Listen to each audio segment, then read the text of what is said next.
Welcome to my course on productivity. This course is split up in 4 parts. In the first part, I will teach you about what productivity is and why it's so important. In the second part, we'll go over a lot of these habits that will improve our productivity, but mainly get us in something called the flow state.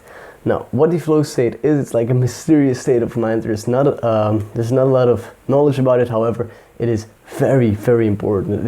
It will be life-changing for you. So this is what we'll talk about in the third chapter, and then in the last module, we'll talk quickly about why it's so important to reflect on your work and how you can use reflecting to improve and be better the next day. Now, what is productivity? We can actually summarize the word productivity in one sentence. Productivity is the efficiency in which time and effort are converted into a valuable output. This is important on so many levels in life. This is important for your personal, for your professional growth. It's important for everything. If you want to start a business, you will make so much more money. If you need to study for school, you will have so much better grades. You will have much more free time. Let's say you're a student, but you'd like to start a business on the side. Being able to study much more faster, much more better, gets you much more free time to build business, read, spend time with family. This is just being able to be productive is so important. Not only that, you'll also reduce just so much stress, which is also just one of the great benefits of productivity. So take what you see in this course very seriously, and I'm very excited to jump with you right into all the habits that can help you with productivity. Now, the first habit, or actually a couple of habits, happen the day before. So there are a couple of things you can do in the evening before you want to have this productive day to improve your chances of getting a productive day.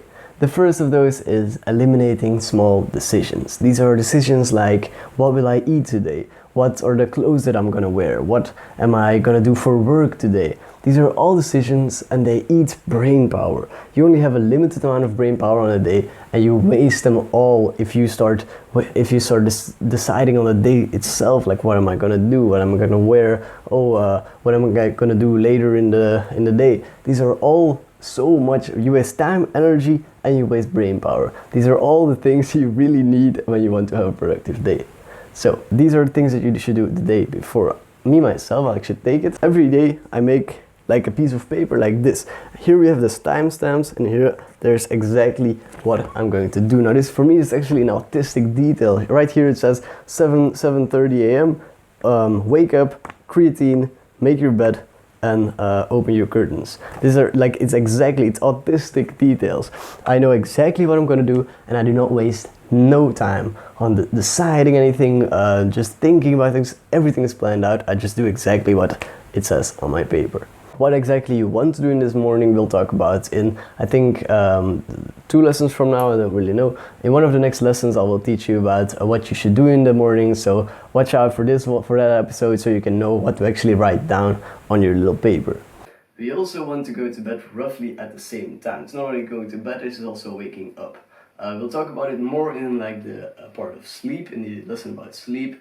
But for now, it's just important because we want our body to be able to make and adapt to a certain routine, so we fall asleep and wake up better and faster. Now, sleep. Pay attention because this might be the most important thing we do as humans. So in the previous lesson, I told you something about going to bed roughly at the same time every single day. Try not to make too much of a difference between weekend, weekday, or certain days specifically, because we want our body to create a routine, a rhythm for it to follow. We want it to adapt to a certain rhythm, so our body gets sleepy at a certain time and starts waking up at a certain time. So this will improve wakefulness throughout the day, and it will improve sleeping and going to bed. Now, your room itself should be around 15.5 degrees Celsius to 20 degrees Celsius. That should be around 60 to 68 degrees Fahrenheit. Your room should also be pitch black. If this is not possible because you live in an area where there's street lanterns or something, you should buy blackout curtains. These will help you greatly with making your room darker. Then lastly, we want to make the room as silent as possible. So tell everybody when you're going to bed, tell them, be a bit quiet. Now if this is not possible because for example, your neighbors are very loud or something, you can buy a device which creates something called the gray sound. Now a device, for example, that creates this gray sound is like a fan. A fan creates the same noise all the night through, and it like dims the sounds around.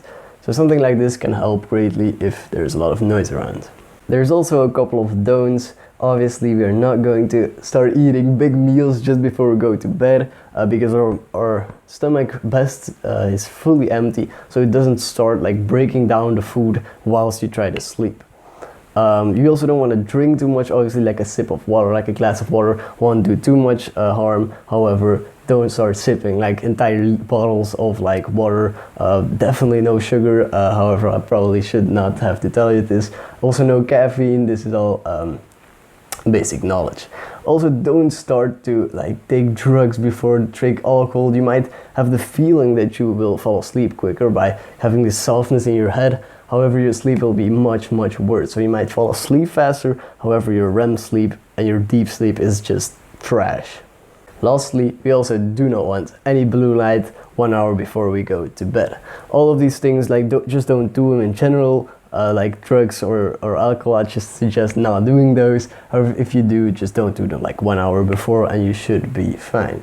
Definitely the blue light one, just don't start like going on your phone, start scrolling. Your brain will be overstimulated by all the like TikToks and all the colors, all the sounds, but mainly also the blue light that just wakes your brain up again. What you should do instead, you should just unwind. You should dim your lights a bit lower. This is something that I do when I know like, oh, in about 1 hour I will go to bed. I put out my big light and I like have like some little lights around here in my room, and I'll just put those on. Another thing I do is I take a warm shower just before I go to bed. Now this skyrockets, I mean not skyrockets, but it like rises my body temperature, while when I go out of the shower it drops it back. So I have a cool temperature to go into bed and it makes me fall asleep much faster. Doing things like reading before you go to bed or maybe spending some time with family, these also help greatly with falling asleep faster. You did the preparations yesterday, you just had a great night of sleep and you just woke up. What do you do now? The morning routine is also a thing that is very important. A quote that I like is "conquer the day before the day conquers you." And it implies that just having a great morning routine is just a recipe for having a great day. Now, your morning routine should be something very personal. However, there are a couple of non-negotiables. Those are water, sunlight, and frog. So the first one, water. After 8 hours of sleep, you will be naturally a bit dehydrated. So just drinking a glass of water will greatly improve your mind and your wakefulness. Then also, going outside and getting some sunlight on your body. It's great to set your biological clock so you'll fall faster and better asleep and you just have greater sleep overall. Then the frog, this is something called eating the frog. It's a bit of a bigger concept. In the next lesson, we'll speak about what this is and why it's so important. There are also a couple of personal things that you should implement in this routine. For me personally, although I would like here to put like a cold shower in the non-negotiables, it just is not something that works for everybody. However, I love it. Now, the cold shower itself, I particularly do not love. I actually hate it. However, the feeling afterwards and the productivity afterwards is just insane for me. I really suggest you to try this because for me, it's a life changer. Also, meditating, this really is like something that I actually should put in the non-negotiables. However, I just know that some people might not really find it that useful.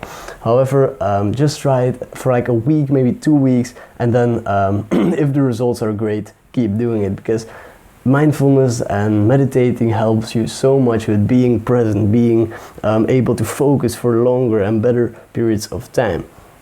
Other things you can implement in your morning routine are like skincare. Maybe you have like a couple projects you do. Maybe you brush your teeth, maybe you eat in the morning or don't eat, it's whatever, maybe you fast. This is also something we'll talk about in one of the next lessons.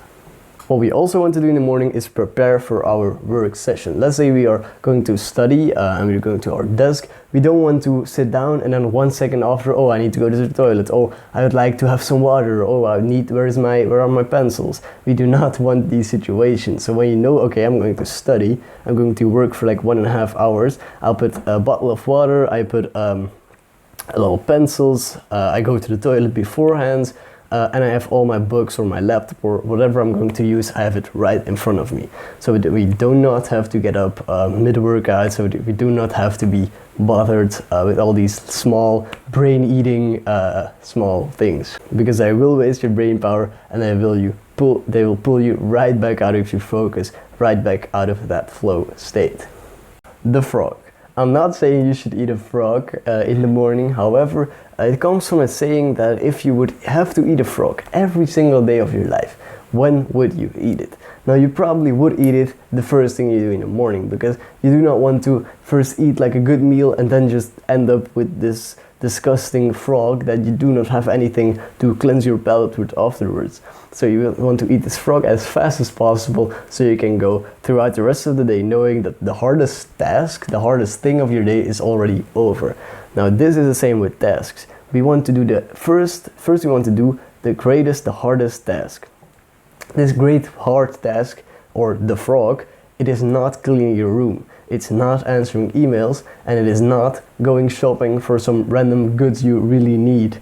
These are not frogs. The really frogs is, let's say you need to study, this is just straight up studying. If you want to make a business, it is not answering emails, it is making the damn business. Let's say you want to accumulate a lot of knowledge, the thing that you're going to do is you're going to sit down and you're going to read for a couple hours.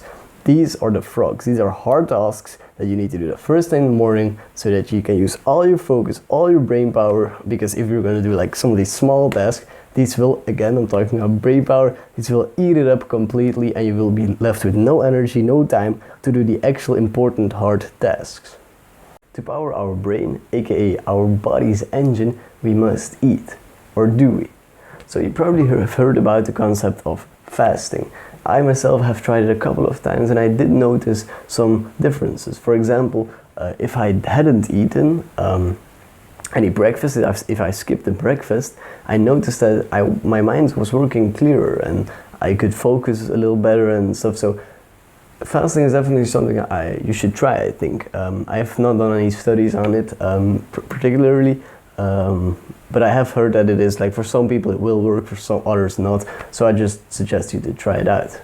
However, there is also chances that I just notice these differences because my breakfasts in general were not that good at the time. Like, I just grew up eating like these sugary breakfasts, like the Fruit Loops. This is probably something from America that you might know, or these corn flakes with lots of sugar. However, this is just the worst thing you can eat for breakfast. Just definitely do not do that.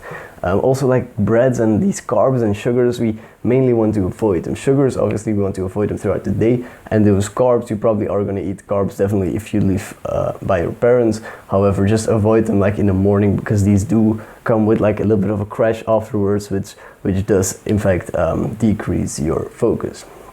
Now, what should you eat? Those whole foods, these are just amazing, like steak, egg, salad, like just like the thought behind it is, if you buy this food, that's the only thing you get. Like, if you buy like an egg, you get an egg. Like, it's not that if you buy like some cornflakes, you get like sugar, all these carbs and whatever.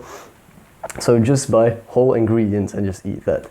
I just love eating breakfast with just like 4 to 6 eggs and then just like 10 pieces of bacon. I don't even eat bread with it because I just want to avoid all carbs in the morning, and it's just a great breakfast. I actually notice like so much better focus if I just eat it breakfast and eggs. Also, it just makes me feel like a caveman, and it boosts my testosterone, also just eating eggs and bacon. However, this testosterone might actually be something for another guide.